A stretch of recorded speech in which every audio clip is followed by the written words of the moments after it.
Hey, big tournament next week. Got a lot of thoughts on it, and we got a guest that knows a little bit about it. Welcome to My State of Mind. Dan York here, weeknights 7:30, and of course, some of you catch the late night show at 11:30, which, by the way, is the same show as the 7:30. Now, you know, from time to time during the summer, we take a little break from the rundown, and rather than pontificating on all things that are national, worldwide, and here in our own backyard, we take some quality time. And unfortunately, I gotta bear with an entire radio program where the guy's got nothing to say and brings nothing to the table. But you know, we'll suffer through that. You've heard about this little golf tournament that we have, every year in mid-late June. It's called the CVS Charity Classic. Guys like that, PGA Tour guys that come and you can watch them. Yes, it's all Sunday, Monday, Tuesday, and none other than one of our pride and joy here in Rhode Island. Brad Faxon is with me, my friend. Good to see you. Dan, nice to be here. I can bear with a half-hour golf talk. That's something I can do this too. Something I can deal with. Big weekend coming up. Big week, Monday, Tuesday. Yeah, it's kind of half a weekend because Sunday's the big day for the sponsors. The suppliers get to come play in the Pro-Am, so they get to play the tournament course. They get to play with a professional. They kind of get to see what it's like out there. And then, best part of it, there's a morning wave and an afternoon wave. And 2 years ago, somebody came up with a great idea. I have no credit for this. I can take no credit. But the winning team in the morning and the winning team in the afternoon get to play on Monday inside the professionals groups. So they go out there and play in front of 10,000 people right off the first. To get called off the first, the announced. It's fabulous. There must be something. We had a couple of guys, and they dress. Sometimes they all dress the same, and then they'll tell us afterwards that was the most nervous I've ever been, the most fun I've ever had, the best day of my life. And then they'll look around and say, oh, except for maybe getting married, Right. Right. Well, they pull it out of their wazoos. Right. It really actually is the best day That's of their life. exactly right. Anybody who's probably investing in Pro-Am money and is serious enough about the game, who gets to qualify into that and play with you guys inside the ropes, it is the best day of their lives, probably. Who knows? But it's funny, when I did play in the Pro-Am a handful of years ago, 3-4 years ago, and I played with John Hazenwhite Jr., right? And he says he brings out the knickers and he gives me the knickers. Team knickers. I was like, I'm not wearing these. He says, yes, you are. So I got the whole get up, the whole Payne Stewart look, the whole thing. Yeah, but the whole they were falling down the whole time. Big fat guy out there trying to keep the knickers on and swing at the same time. But it was fascinating because it was actually pretty well attended. Pro-Am day that day. It was a beautiful day, and I'd say there were a good 1,500 people probably around the 18th hole when we're coming up, and I had like a 5-iron in and stuck it. You hit it on the green close? To about 6 feet. Were you nervous? Oh my God, right? So I'm walking up there, and the fans are like, whoa, whoa, and then some people recognize me than just radio, right? So I got away with being rather anonymous. But long story short, that's awesome. Now I got a 6-footer downhill. Got a little right to left. People watching. Did you make it? I did not make birdie. You didn't. Wasn't scrambled. I did not make par. Oh no! You 3-putted? Yeah, it was just like, and then you just want to. This is want to leave. But it is a thrill. But I think it's a thrill, not just for those fortunate few who get to participate, that way, who've got the resources to do so. It is a tremendous thrill for everyone just to be able to walk around and true to you and Billy, Andre, and actually everybody who you bring along. Everybody's disposition is so much different than it is around the calendar, right? Absolutely. With the fans. If you're talking about the PGA Tour professionals and how they might treat the fans during the CVS versus at the U.S. Open last week, or I think everybody, they understand. Look, this is a fun tournament. They're playing with a partner, so they don't have the pressure of having to make any mistakes, and it's for a good cause. The money's raised to go to a bunch of great charities too. You were wondering at some point whether or not this sucker was going to keep going, right? So tell me about the business of the CVS Charity Classic and the renewed investment I think that CVS has in it, or thought process. There's a couple answers there. First of all, I think when we first started this event, Tom Ryan, the then CEO, asked us if we could copy a tournament we found out in Oregon, the Fred Meyer Challenge that Peter Jacobson's company ran. And we said, yeah, I think we can do this. We can get guys to come to Rhode Island. And CVS had the arms to bring in enough power and suppliers to make it work. And then when they raised the money and people showed up and Rhode Island Country Club shined, yeah, let's do this. But we never set a calendar to say, you know what, we'll do this for 5 years and then we'll quit it. As it kept growing, we get Jack and Arnold and scary player, and all of a sudden you're going, wow. And then you have players asking you to come, and then we added the women, and we added senior tour guys, and you know, it's been a great story every year, and then you know, you total up the money, and you know, it's $20 million has gone to charity in Rhode Island, and Larry Merlot comes in a couple of years ago to replace Tom, and he says, this is a great thing for us, it's a great thing for the state, and we're introducing health and wellness now, and we're really going to try and be a big player of that around the country. And I think you're going to see a few changes this year and the next few years to make this thing even a little bit different, a little bit better, but we'll still have great players too. So Laura, why don't we put up a couple of, just so people know what the data is on the entire event. Of course, it's Sunday is the Pro-Am, and all that excitement is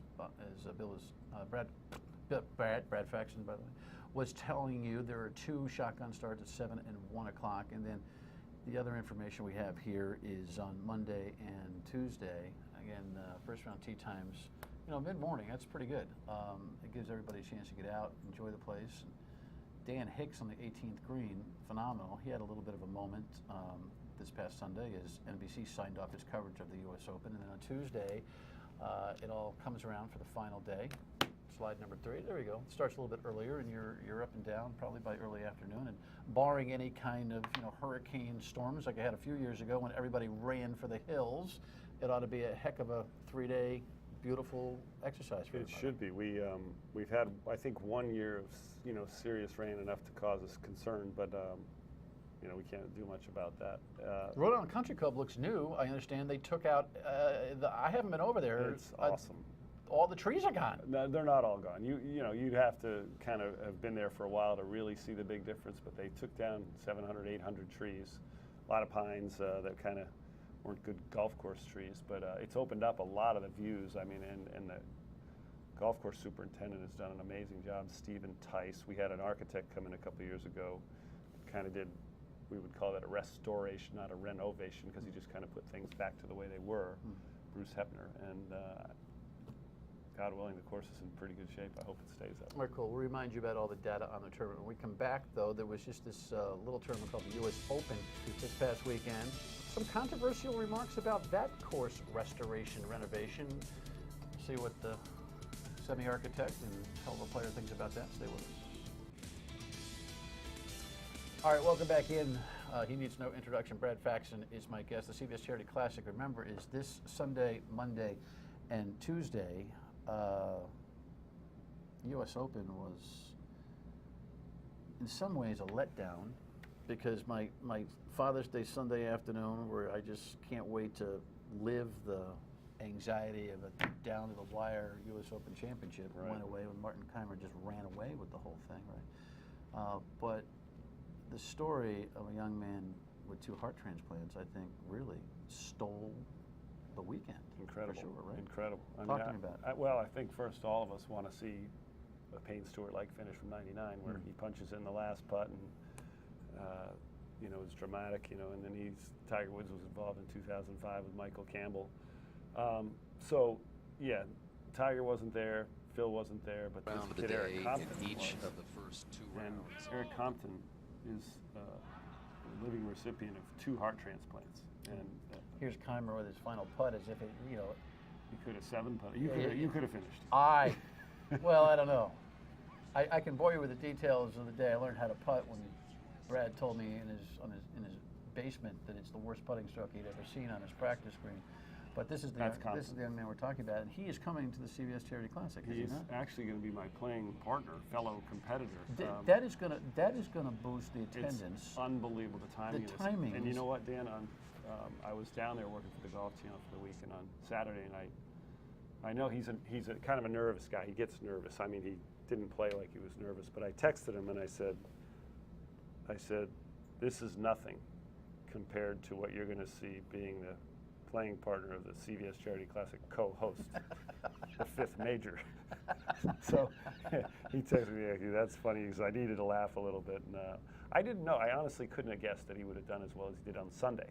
I thought he might throw up a little bit because second last group, he's Ricky Fowler's right in front of him, He's a good hitter of the ball. He hasn't always been a great putter, but he just did everything well. And on a course where 3 players out of the field finished under par. He was one of the 3.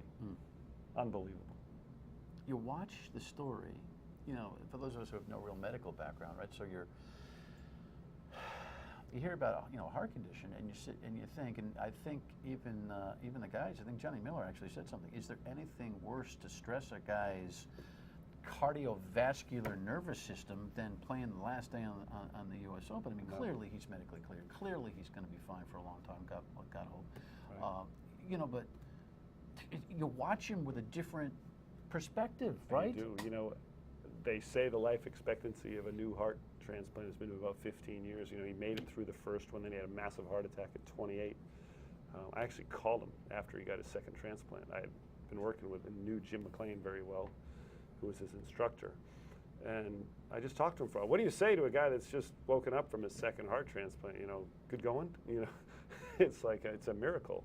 And then So you've known him for a while. I've known him for a long. He was a hot shot at University of Georgia. Okay. And, you know, he's played all over the world. He's played, you know, some international golf, won the Mexican Open one year. And, but he's never really done well on the PGA Tour. So you called him that day and said, what happened? You know, Jim, I said, Eric, you know, I know we've talked before. Jim told me to just give you a call and, you know, just try and say hi and, you know, just cheer you up a little bit. How you feeling? You know, how you feeling? He said, new heart transplant. And, you know, one of the best stories I heard about the whole thing was you never know where that heart's coming from. You know, it comes off a guy that died in a motorcycle accident, got hit by a drunk driver, so they cut this guy's heart out. They put it in a plastic bag and put it in an igloo ice bucket, and they carry it around for a day or two. And there's a certain life before that thing's no good anymore, and they have to match the blood or whatever. And it comes up to Eric Compton, it works. And this year, a few weeks ago at the Memorial Tournament, did you hear this? Yeah, that's where he qualified. He went to, well, no, at the Memorial Tournament. You know who he met? The fiance of the guy that died. He did. Yeah. Oh my God. How about that? Incredible. That's, and then he goes to play. He had to qualify for the U.S. Open, playing 36 holes in one day, and it was 89 or something degrees. And he qualifies, and it's on a second heart. It's a great story. I think attendance will zoom because so many golf fans got so wrapped up in that story this weekend. Yeah, so I mean, he'll get a lot of cheers. For you know, I think we had a couple of writers, whether it was Feinstein and Rosafort, come on and say, this could be the biggest story in sports if this guy wins the U.S. Open. Right. I don't know. Keimer was too tough. Well, you know, Keimer set a couple records, 10 under par at the U.S. Open after 2 days. I mean, that's lowest record ever, 130. But he became the 5th player under the age of 30 to ever have won 2 majors. You know, he's in his 20s, and that was European guys. Seve, Rory. Those guys don't need their last names, do they? Right. Tony Jacklin and Ernie Els. Foreign guys, not Europeans, but foreign guys. So there's a U.S. Open flavor. Of course, the women, forgive me, the women are actually playing the same golf course. Exact same golf course. So do you have any conflict issues with any of the women in the U.S. Open? Or are you, well, you know, for we your have tournament? Morgan Pressel was playing down there. All of them are. Suzanne Pedersen. So they make cuts. You're going to have to shuffle a little bit. And who did I miss? And Lexi Thompson. So you know, if they get in a playoff, I'm not sure if the women play an 18-hole playoff or if they play sudden death. The men play an 18-hole. No, I think they're sudden death. I think they're. I think they have a 4-hole playoff, don't they? I think they do. We got to look that up. You can check that out. But they will. They'll be coming. They'll be here Sunday night. All yep. right. We start Monday morning. All right. When we come back, we got to check in. This guy still plays a little golf, you know, and we'll find out what the heck is going on out there. Stay with us. You know, I always cheat. We don't charge fees here, but I always try to get something. We're just in my the forward press. putter, my grip was changed by the best putter ever, and but I cheated. I went away. I went to the Seymour putter. And you want me to give you a tip on air so everybody can do? Yes. Okay. Yes. So one of the things I believe the most about golf in general that gets overlooked is that most people, you know, if you play a lot of golf, you go through the countdown. You know, okay, here's my grip. I got to take it back slow, take it back low, turn, keep my head still, keep my head down, turn. You know, you think that 100 things. The best golfers in the world are always in motion. Their feet are tapping, that club's going like this, your hands are going like this. When you putt, I like a little bit of a forward press. Right. Steve Stricker, you watch Steve Stricker, his feet tap, the putter taps on the ground. You want to be in motion. A good free throw shooter, he's not like this, is he? He's dribbling, he's looking. You got to be in motion. Right. want to be soft. And the grip's got to be, you know, and everything. Anyway, Brad changed my grip. He did all sorts of things, and I've stayed with it, and actually became a half a good putter. Then it just went away. So we're just talking. Then you about three-putted it. and then I three-putted. Oh, you mean three? Geez, I mean it gets worse than that. No one's here to watch me talk about my golf game. Anyway, before we get to your golf game, so Pinehurst #2, the side of the Men's U.S. Open, will also be. I mean, they're playing back to back, which is wild. Johnny Miller didn't like. Really, the way the greens have been reconstructed. He thought that they went too far, creating this kind of dome-ish type of feel to them. Well, I think he gets very vocal about anything that he doesn't believe in. First of all, the biggest change was the width of the fairways. They went back to the old lines they had the fairways, which was about 50% wider throughout the course. Right. They found some old aerial photographs from '38, pretty interesting, during the military. Militaries had them, and they found that there was so many sandy areas that were kind of like these wasty areas, not waste bunkers, but they called it native area or stuff. Actually, Bill Cora, the architect with Ben Crenshaw, says it's just stuff. So they grew all these wispy grasses. The greens that Donald Ross designed were saucered on almost all sides, so they all fell away on all sides. Now, over time, what happens is these greens creep up because they get top dressed, and they end up lifting. I think that's what Miller was talking about, is they need to push them back down a little bit, because Ross he'd have a fit if he saw where they are now. They're too difficult. Okay. And I'm concerned about the women this week. What are they going to do? Well, I think they're going to add a bunch of water, and they're going to push the tees up. So the men's yardage this week was 7,500 yards, par 70. Do the math. Yeah. That's a long way. There were 4 par 4s over 500 yards, and they had 1 par 4,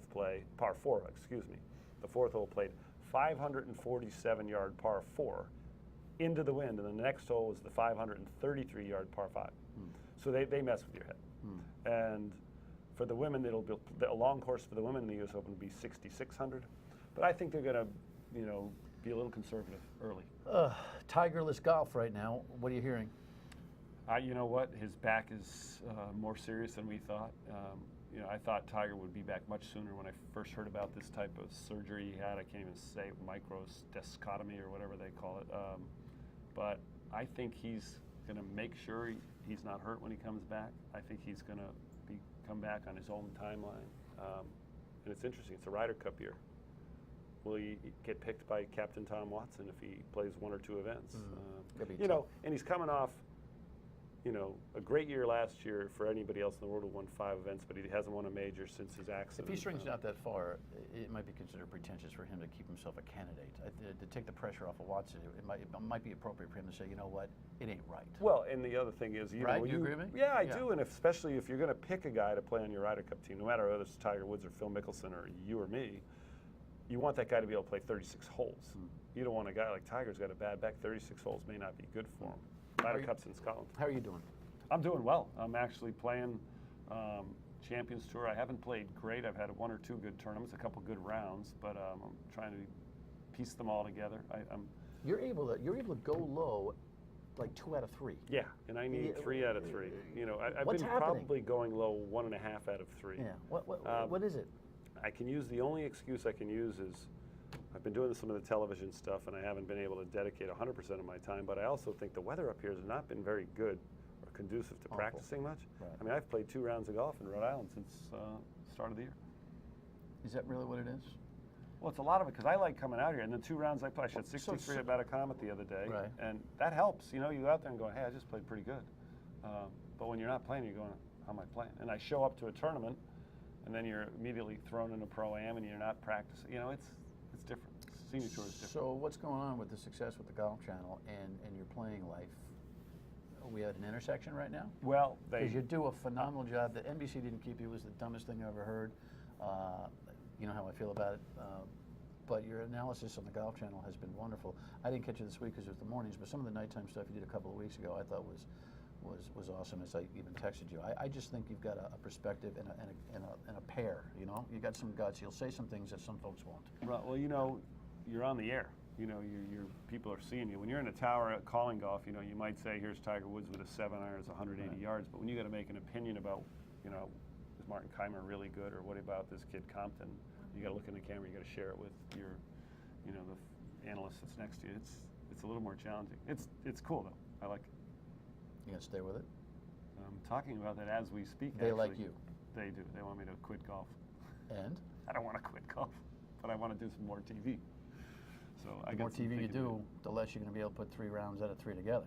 Right? I'm going to find a way to do that. Both. Somebody can do that. Great being with you. CVS Charity Classic, Sunday, Monday, Tuesday. When we come back, I'll remind you exactly about the dates and the fun stuff. Don't go anywhere. Hey, welcome back. Just want to remind you about the schedule for the CVS Charity Classic. Again, Sunday is the Pro-Am stuff, which is really fun. 2 starts, 7 and 1 o'clock, and then the pros tee it off in the mid-morning on Monday, and then Tuesday you've got the finals. And it's a fast 3 days, a wonderful 3 days, and it's a wonderful tournament, and it's a great project, and it's another one of those things you can be proud of in Rhode Island because we have too much self-deprecating going on. Your final thought on why everybody ought to come out for the event and all that good stuff? Well, you know what, Dan? I feel like everybody that comes out, they feel like the CVS Charity Classic is part their own. You know, when we get all these golf professionals here, I see people from all parts of Rhode Island. I see people that have come back every year. This is a big event. It raises a lot of money, and they feel like they're helping to raise that money for our state. All right, good stuff. All right, so hopefully we'll see you over there. We will be on kind of evergreen status for the next few days. Tomorrow, the new director of the Lesbian, Gay, Bi, Transgendered Center at URI. That would be LBGT at URI. That's at 7:30. And I'm off on the radio for a couple of days. And have a great rest of the week.